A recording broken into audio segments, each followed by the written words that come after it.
여러분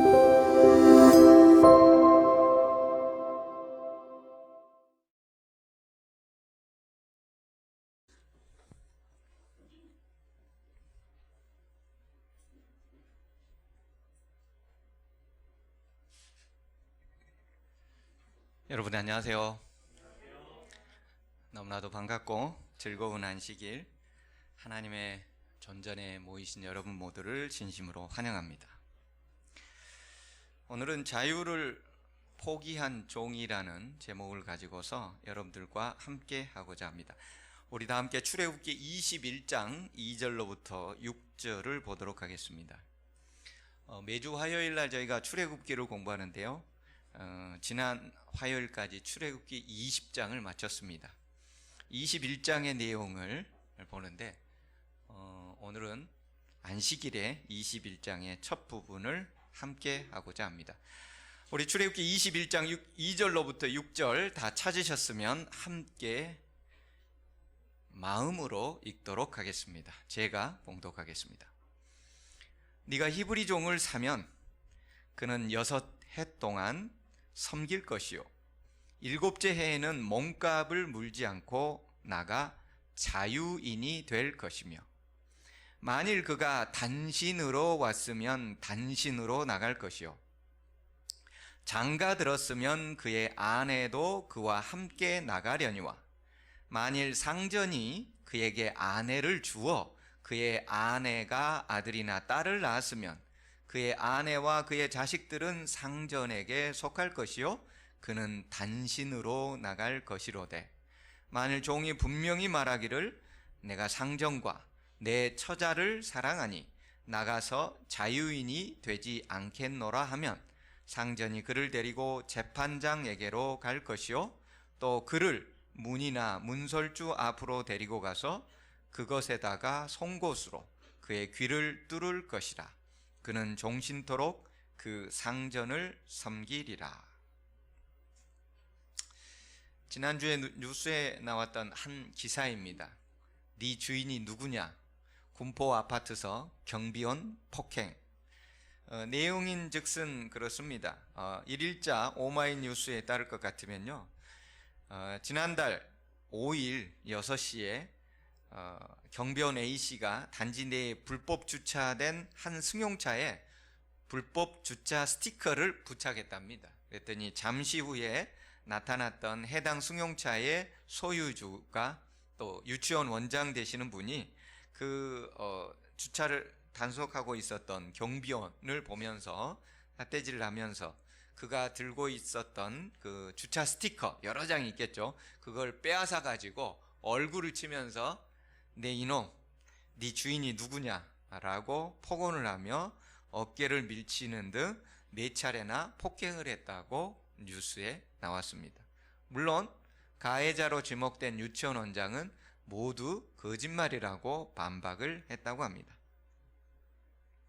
이 뉴스의 발단은 사실 최근 아파트 경비원이었던 고 최희석 경비원에게 폭행과 폭언을 일삼은 한 입주자의 소위 갑질을 견디다 못해 자살하는 사건이 발생함으로 인하여 이런 뉴스들이 더 많이 나오고 있습니다. 자살한 그 사건, 그로 인하여 아파트 경비원들의 현실이 다시 한번 전 국민에게 알려지게 되었고, 그리고 전 국민적인 공분을 사고 있는 사건이기도 합니다.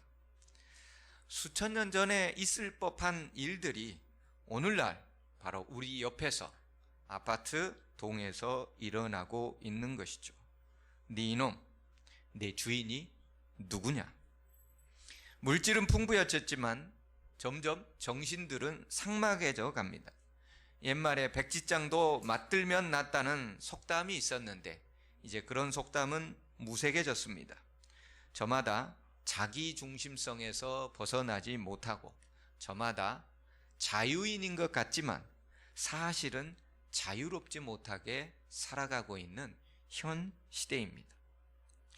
방금 읽었던 성경 본문은 하나님과 이스라엘 백성이 시내산에서 언약을 맺습니다. 시내산에서 출애굽기 20장은 10계명을 가지고서 하나님과 하나님의 백성이 언약을 맺는 것이고요. 그리고 출애굽기 21장부터 24장까지는 그 10계명과 연관되어 있는 세부 항목들에 대한 언약을 하나님께서 모세를 통하여 선포하시는 내용이 나옵니다. 히브리, 즉 이스라엘 사람들은 같은 동족을, 같은 히브리 백성을 사실은 노예로 삼지 말도록 하나님께서는 명령하셨습니다. 그럼에도 불구하고 고대 당시에 사람이 살다 보면 어쩔 수 없이 빚에 찌달리거나 아니면은 팔려가는 경우가 있었다는 거죠. 그렇게 종으로 팔려가는 경우, 빚을 지거나 그것을 갚지 못한 상황 속에서 해결할 능력이 없어서 어쩔 수 없이 자신의 몸뚱아리, 노동력으로 제공할 수밖에 없는 그런 보편적인 상황들이 고대에 생겼다는 것입니다. 바로 그것이 종으로 팔려가게 된 상황이었습니다. 그런데 히브리 백성이 자신의 동족에게 부득이하게 이렇게 종으로 팔려가는 상황 속에서 하나님은 그 종이 영원한 종, 영원한 노예가 되지 않도록 제도적 장치를 마련하신 것이죠.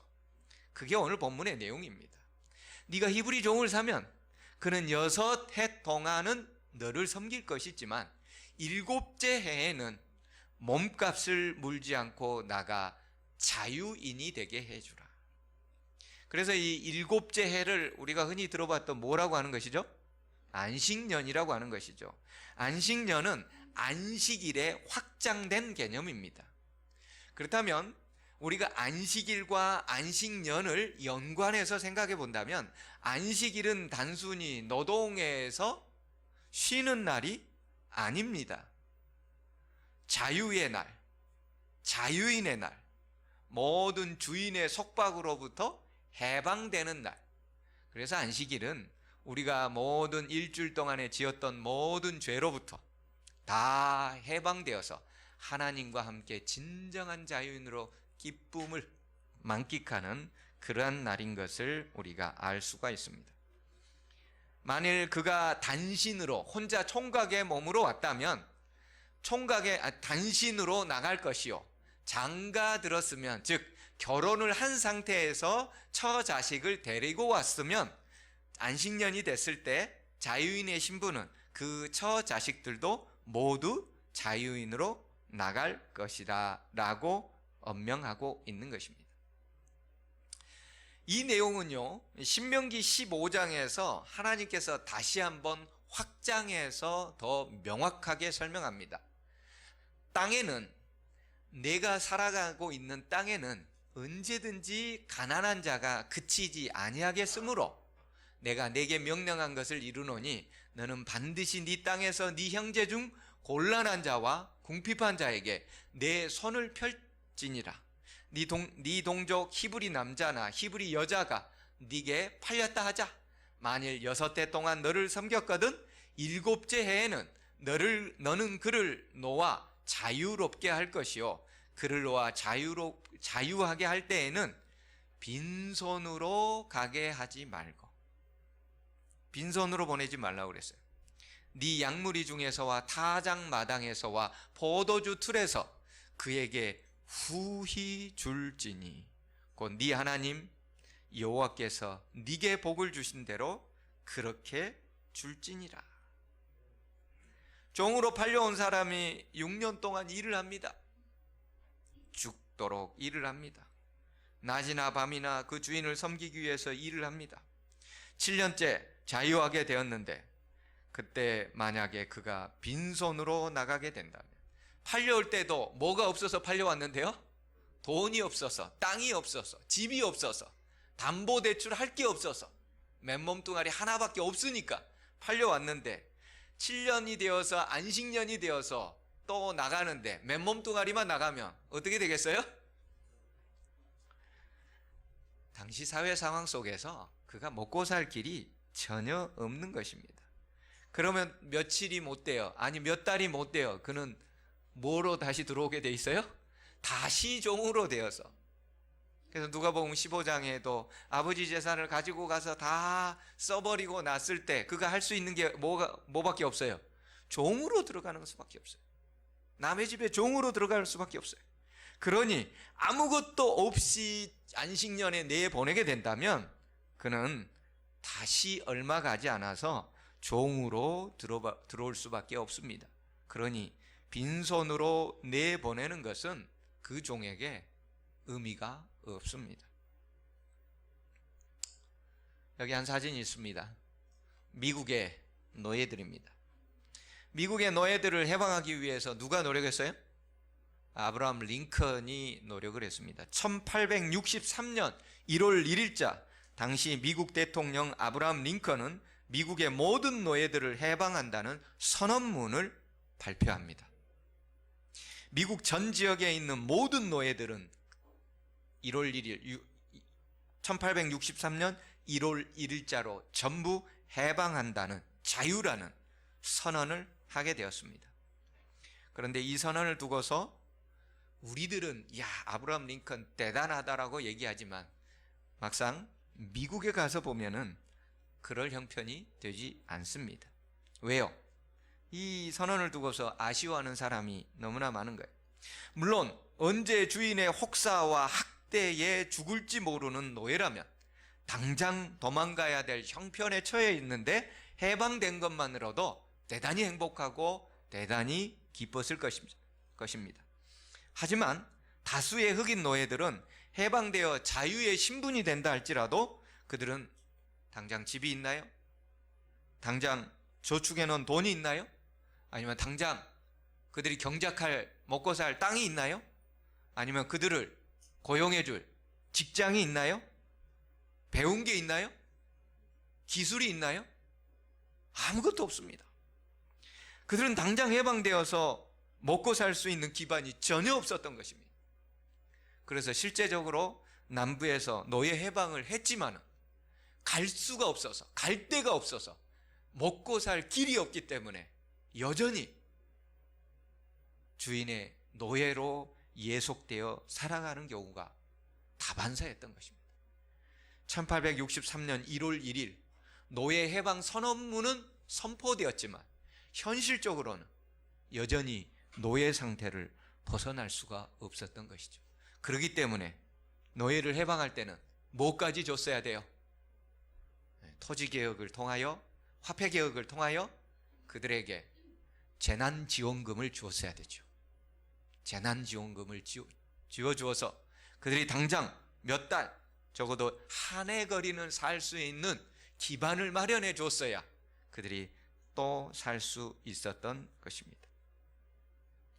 출애굽기에서 신명기에서 하나님은 수천 년 전에도 부득이하게 종으로 팔려간 히브리 백성이 7년째 되는 해에 안식년이 된다면 반드시 해방해 주라고 명령했습니다. 뿐 아니라 해방할 때는 반드시 빈손으로 보내지 말고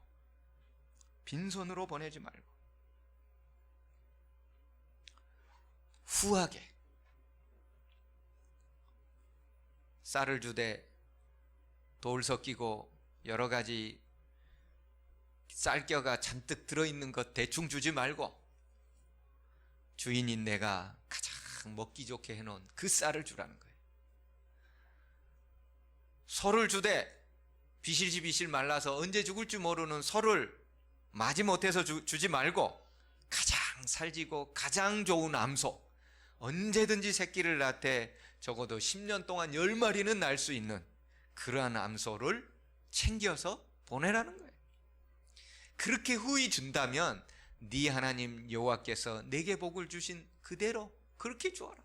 그렇게 안 주면요, 네 하나님 여호와께서 내게 주신 복을 거둬가시겠다는 것도 포함되어 있는 것입니다. 여기 히브리의 한 청년이 있습니다. 그는 부모나 자기 형편에 의해 큰 빚을 질 수밖에 없는, 그래서 종으로 팔려올 수밖에 없는 한 히브리의 청년이 있습니다. 그는 그 빚을 해결할 수 있는 유일한 방법, 그것은 종으로 채권자의 집에 들어가는 것, 그것이 유일한 길이었습니다. 비록 빚으로 들어와서 종의 신분이지만 그에게 모든 희망이 절망으로 변한 것만은 아니었습니다. 하나님이 모세를 통하여 준 율법에 의할 것 같으면 그는 적어도 7년째가 된다면 안식년이 되어서 종에서 해방될 뿐만 아니라 종에서 해방되는 순간 두둑한 어쩌면 퇴직금까지 받아갈 수 있는 위안과 소망이 있었던 것입니다. 가난하고 빚으로 살 수밖에 없었던 그 사람도 다시 살아갈 수 있는 행복과 희망의 법이 안식년의 해방제도를 통하여 그의 마음속에 율법이 살아 있었던 것입니다. 종으로 들어왔다고 해서 대충 일하며 살 수는 없는 노릇입니다. 왜냐하면 슬렁슬렁 대충 일하게 되면 6년을 채우고 7년째 안식년에 해방될 때 그에게 주인이 돈을 줄 때도 대충 슬렁슬렁 허름한 전대에 담아서 줄 것이었습니다. 일을 잘하는 상일꾼이 되어서 상종이 되어서 열심히 한다면 주인은 아마도 틀림없이 더 많이 챙겨주고자 하는 마음이 넉넉할 것이었습니다. 악덕 주인이 아닌 이상 대부분의 주인이라면 그 종으로 인해 자신의 재산이 많이 불러졌기 때문에 그 종이 나갈 때에 적어도 조그만한 한몫을 챙겨서 아니면 그 산 밑에 있는 그 논떼기 몇 마지기 챙겨서 줄 그러한 일이 종종 있었던 것입니다. 그러니 얼마나 열심히 일했겠습니까? 얼마나 희망을 가지고 7년째를 바라보면서 열심히 일했겠습니까?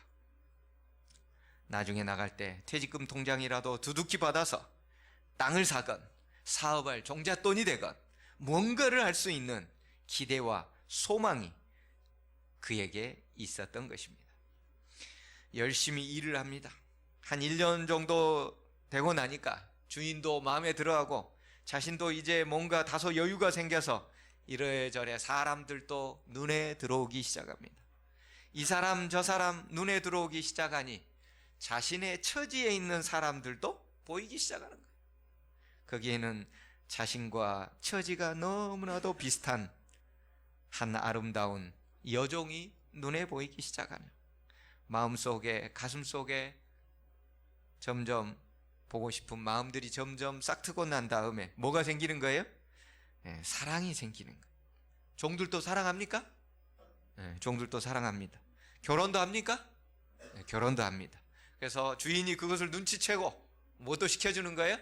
결혼도 시켜주는 거예요. 결혼해가지고 살다 보니 한 5, 6년 살다 보니 아들도 낳고 딸도 낳고 오손도손 즐기면서 비록 종의 신분이었지만 언제나 피곤한 노정 속에 집에 들어오면 안식처가 되어서 사랑하는 아내가 사랑하는 자녀들이 남편을 맞이해주고 있었던 것입니다.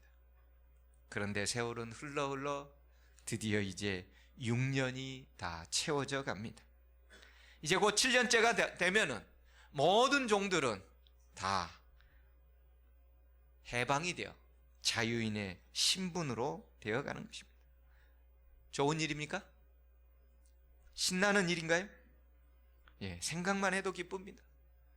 이제 더 이상 종의 신분이 아니라 나도 내 일을 할 수 있고 나도 주인이 이거 해라 저거 해라 시키는 것에서 지나서 내 스스로 내 결단에 의해서 무엇인가 할 수 있고 자유하게 마음대로 내가 가고 싶은 여행도 갈 수 있는 그러한 자유인의 신분을 이제 곧 갖게 되는 것입니다. 그런데 이제 7년째가 점점 가까이 생겼을 때 안식년이 다 되어서 해방의 신분이 되어 가는데 안식년이 다가오는데 이 종의 마음에 뭔가 무거운 것이 잡히기 시작합니다. 열심히 했으니 주인이 열심히 일한 대가로 정착금도 아마 넉넉하게 챙겨줄 것입니다. 그런데 이 히브리 종에게는 그런 정착금이나 그런 것보다도 마음속 근심으로 인하여 밥도 잘 넘어가지 않는 것입니다. 히브리 율법에 의하면 종으로 팔려온 상태에서 그 집 여종하고 결혼하게 되었을 때는 7년이 되면 자신은 자유인의 신분이 되지만 그 여종 아내와 그 여종에게서 낳은 자식들은 자유인의 신분이 아니었던 것입니다. 왜냐하면 처음부터 그 여종은 주인의 소속이었고, 또 대부분의 영원한 종으로 된 사람들은 대부분 전쟁 가운데서 포로로 잡혀온 사람들이 많았기 때문에 해방될 가능성이 율법적으로도 없었던 것입니다. 날이면 날마다 밥이 넘어가지 않습니다. 일을 해도 즐거움이 없습니다. 이제 곧 자유인의 해방의 신분이 되는데 마음에는 근심이 가득 있는 거예요. 잠언 17장 22절은 마음의 즐거움은 양약이지만, 좋은 약이지만 심령의 근심은 뼈로 마르게 하고 있었습니다. 그렇게 즐겁기만 했던 생활들이 이제는 근심으로 그의 마음속 뼈를 마르게 합니다. 이런 상황을 아내도 모를 리가 없죠. 날마다 근심하며 밤마다 밥입맛이 없다고 별을 보러 나가버리는 그 남편의 뒷모습을 보면서 조용히 아내도 자식들 몰래 눈물을 흘리는 것입니다. 어떻게 해야 될까요? 이 사람은, 이 종은 도대체 어떤 것이 최선의 선택일까요? 6년 동안 종으로 살았는데 이제 드디어 자유인으로 해방이 되는데 나가야 될까요? 아니면은 머물러야 될까요? 출애굽기 21장에서는 계속해서 이렇게 얘기해 놓고 있습니다. 만일 종이 분명히 말하기를 내가 상전과 내 처자를 사랑하니 나가서 자유인 되지 않겠노라 한다면 상전이 그를 데리고 재판장에게로 갈 것이요, 또 그를 문이나 문설주 앞으로 데리고 가서 그것에다가 송곳으로 그의 귀를 뚫을 것이라. 그는 종신토록 그 상전을 섬기리라. 종신이 뭡니까? 죽을 때까지. 죽을 때까지. 즉 말해서 내가 자유인의 신분으로 나가지 않고 내 처자식들 때문에 이 집에 종으로 살겠습니다 라고 주인에게 얘기를 한다면, 그것은 곧 이제는 다시는 다음 7년째가 된다 할지라도, 아니 다음에 희년이 온다 할지라도, 50년이 되어서 희년이 온다 할지라도 그에게는 더 이상 기회가 없는 것입니다. 영원히 그 집안의 종신종으로, 노예로 살아가야 되는 거예요.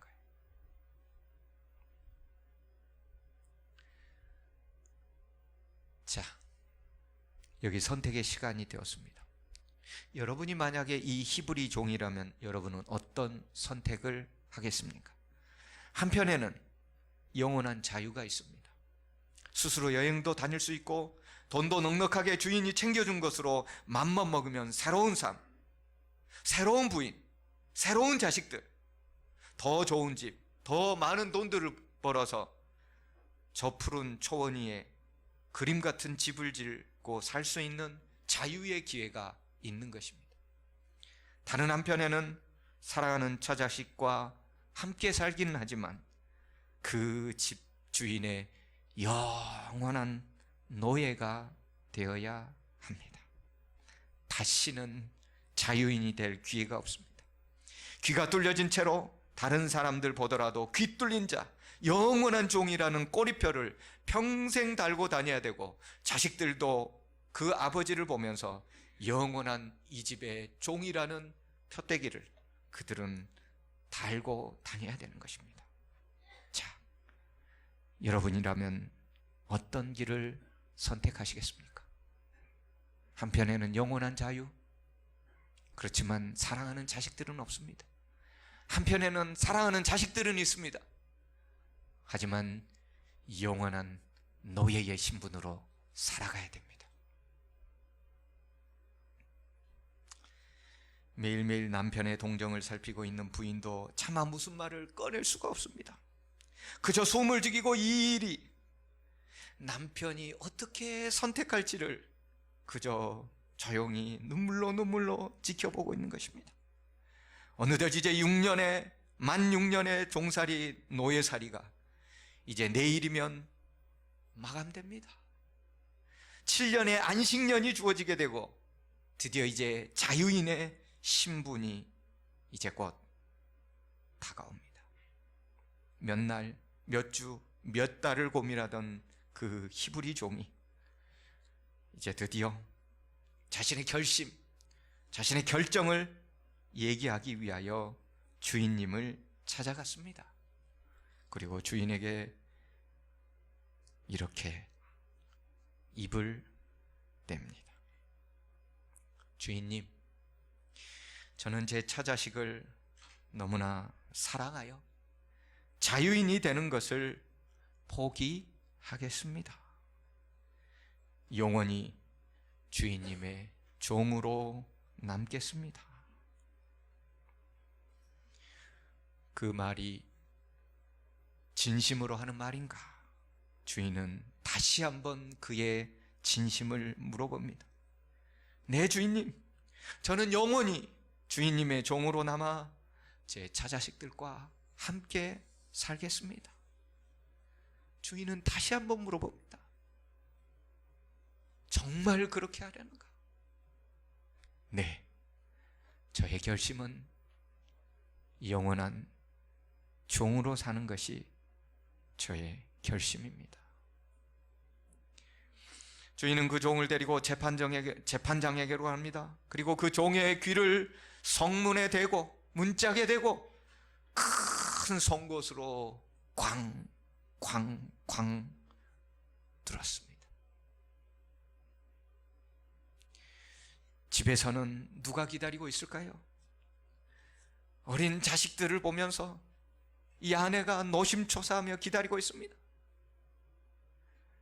재판장에게 간다는 것은 옛날에 걸어서 적지 않은 길이었기 때문에 저녁 해가 한참 지나서야 남편이 돌아왔습니다. 귀에는 커다란 뚫린 상처와 구멍을 가지고서 평생 동안 귀뚫린 종의 모습으로 살기 위하여 왔습니다. 영원한 종이라는 꼬리표를, 영원한 노예라는 꼬리표를 달고서 왔습니다. 아내는 눈물을 흘립니다. 자기 남편이 스스로 자유를 선택하지 않고 아내인 자신을 위하여 영원한 종의 모습을 선택한 것입니다. 새처럼 자유롭게 날아갈 수 있는 존재가 되었지만 그는 아내를 위하여, 자식들을 위하여 영원한 종이 되기로 선택한 것입니다. 아내는 남편이 고마워 저녁 내 눈물을 흘립니다. 그 모습을 바라보는 남편 히브리 종도, 영원한 히브리 종도 아내를 껴안고서 저녁 내 눈물을 흘립니다. 아내는 영원한 종 남편을 그날부터 더 깊이 사랑하게 됩니다. 그런데 여기서 질문이 한 가지 생기지 않습니까? 왜 쉽게 마음이 좋은 주인이라면 너도 자유인이 되고 누구도요? 아내와 자식들도 자유인으로 보내주면 되지 않나요?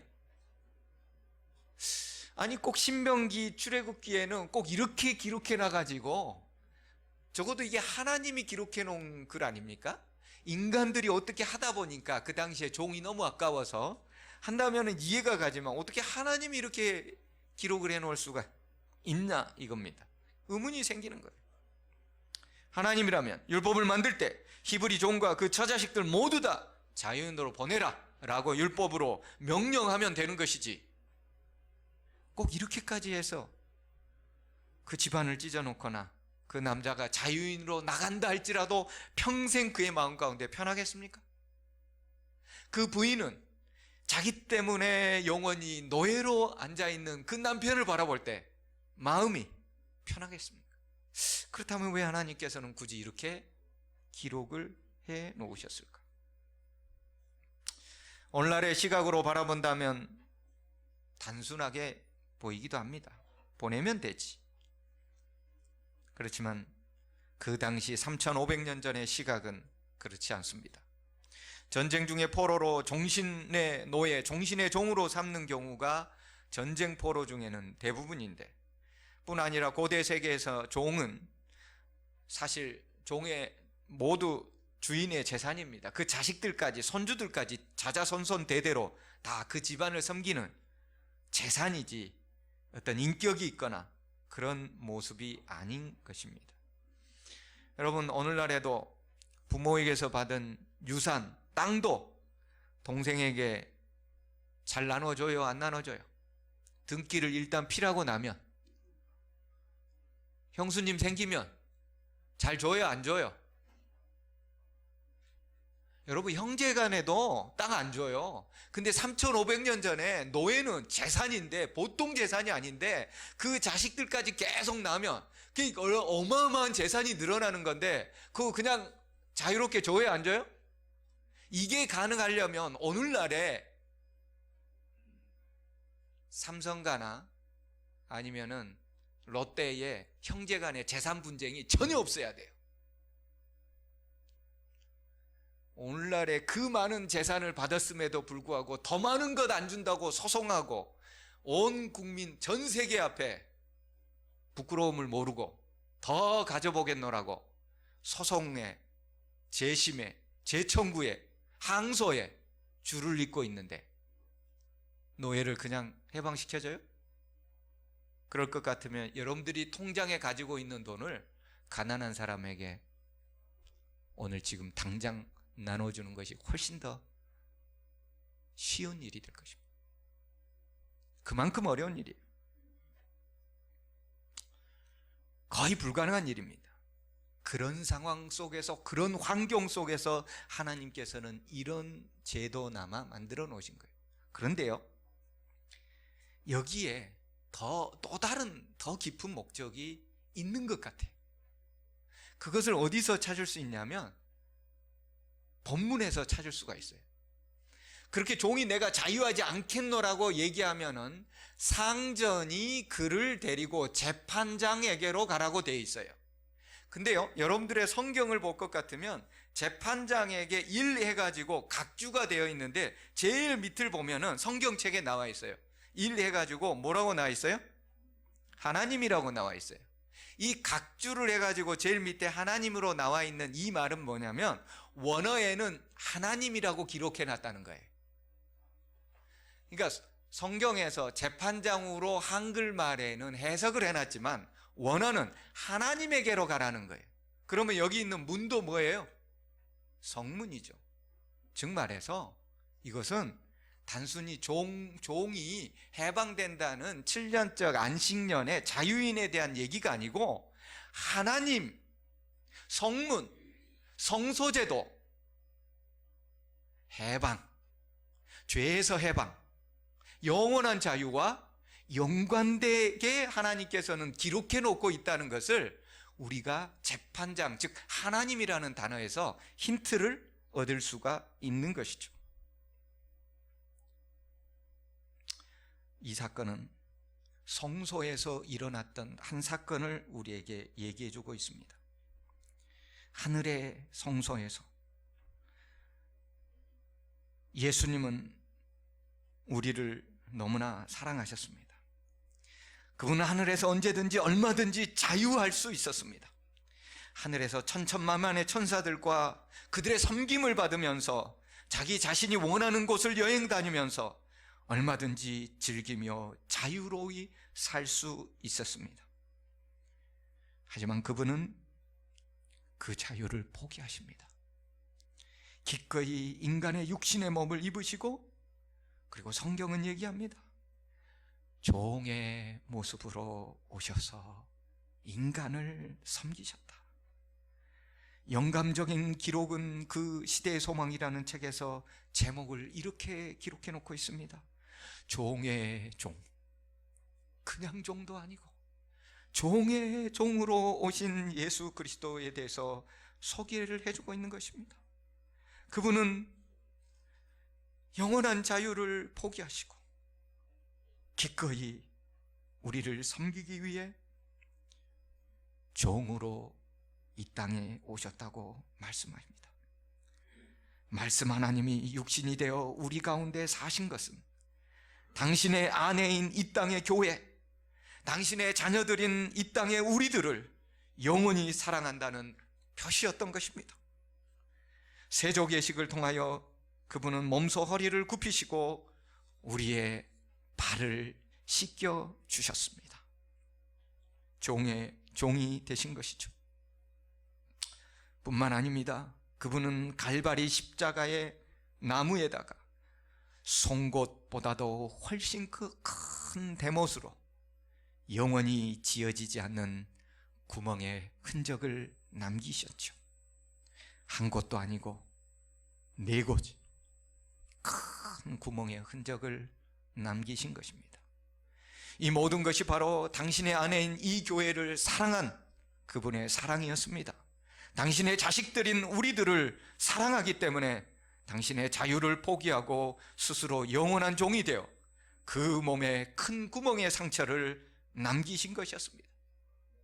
여러분, 이 사랑, 영원한 종으로 우리를 섬기시려는 이 사랑의 예수님을 여러분은 어떻게 대접하시겠습니까?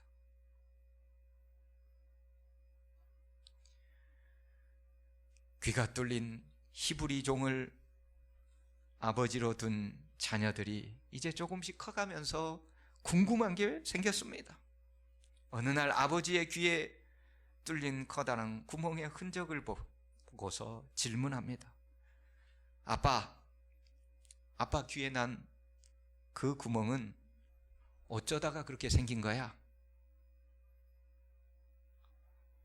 내 아들아, 이 상처는 내가 너희를 너무 사랑하고 너희들과 영원히 살고 싶어서 홀로 나가서 자유하지 않고 영원히 이 집의 종이 되려고 난 상처란다. 아버지의 상처난 곳을 보고 그것의 의미를 알고서 자식들이 철이 들어갑니다. 철이 들어간 자식들이 그 상처를 바라볼 때에 예전에는 종놈의 자식이라는 소리였는데 이제는 그것이 아무것도 부끄럽지가 않은 것입니다. 그것은 자기를 사랑한 영원한 사랑의 징표가 되는 것을 철이 들어서 이제 알게 되었기 때문입니다. 그 상처는 자신들을 사랑한 아버지의 영원한 포기한 자유를 알려주고 있었습니다. 철이 든 자식들은 아버지의 그 상처가 얼마나 감사하게 생각되었을까요? 아버지에게 더 이상 버릇없이 굴 수 있을까요? 아버지를 함부로 대할 수가 있을까요? 아버지가 말한 율법을 함부로 대할 수가 있을까요? 아버지께서 명령하신 안식일을 함부로 얘기할 수 있을까요? 아버지께서 말씀하신 율례와 법도를 대충 하나님의 성전을 대충 할 수가 있을까요? 자녀들은 진정 감사하는 자녀들이 되지 않았을까요? 얘야, 진리를 듣지 못하는 자들에게 시저와 가정과 건강을 좀 넉넉히 헌납해서 보내려무나. 들립니까? 안 들립니까? 대답이 없습니까? 얘야, 다음 주에는 코로나로 인하여 대총회가 어려운 사람들을 돕기 한다고 헌금하렴. 얘야, 좀 해라. 들립니까? 안 들립니까? 마음속으로만 들립니까? 이런 아버지의 사랑을 알게 된 사람들이 성경에 나온 사람들이죠. 모세는 당대 최고의 궁중의 황제의 자리를 버리고 당시 이집트 노예였던 하나님의 백성들과 고난받기를 즐겼다고 합니다. 그 고난은 이스라엘 백성들이 말을 듣지 않아서 힘든 고난이었지만 그것마저도 하나님과 함께 즐기는 모세가 되었습니다. 사도 바울은 당대 최고의 학벌이자 로마의 시민권자, 당시 젊은 나이에, 약관의 나이에 사내들인 회원이라는 오늘날 국회의원 신분을 갖게 되었지만 예수님, 자기 자유를 포기하고 종의 모습으로 오신 그 예수를 깨닫고 그는 자신이 가졌던 학문과 가문과 학벌과 재산의 모든 것들을 배설물로 여기고 예수님의 종이 되어서 섬기지요. 그래서 사도 바울은 그의 책을 기록할 때마다 예수 그리스도의 종된 바울, 하나님의 종, 예수 그리스도의 종, 모든 사도 바울의 책의 첫 문장은 하나님의 종, 예수의 종이라고 기록해 놓고 있습니다. 종이라는 헬라어 둘로스는 더 직접적으로는 노예라는 말이지요. 사도 바울은 자신이 종됨을 오히려 자랑스럽게 생각했던 것입니다.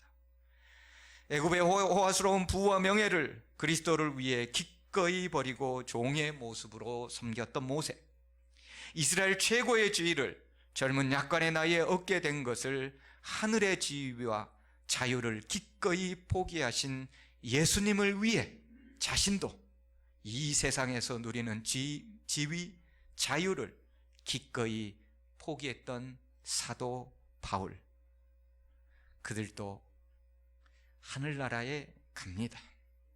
하늘나라에 가면 면류관을 받게 되지요. 그런데 면류관을 쓰고서 예수님을 바라보는 순간, 예수님의 손과 발에 나 있는 그 못자국을 보는 순간 그들은 그 면류관을 벗어서 예수님 발 아래 내려놓는 것이죠. 내가 뭐라고? 내가 이 땅에서 헌금하고 안식일 지키면서 했던 게 뭐라고? 교회의 성전을 위해서 했던 그것이 뭐라고? 바울과 모세와 같은 사람이 자신의 면류관을 예수님의 발 앞에 던져버리는 거예요. 내가 뭐라고? 예수님은 하늘의 자유를 포기하고 이 땅에 나를 위해 죽으러 오셨는데 내가 뭐라고? 우리는 이런 사랑을 받은 이 땅의 그리스도인들입니다. 성경의 노예 이야기, 7년의 자유인의 이야기는 예수님의 이야기입니다. 우리를 죽기까지 사랑하셔서 하늘의 자유를 기꺼이 포기하고 이 땅에 오신 그 예수님, 나를 위해 자유를 기꺼이 포기한 이 예수를 여러분은 어찌 하시렵니까?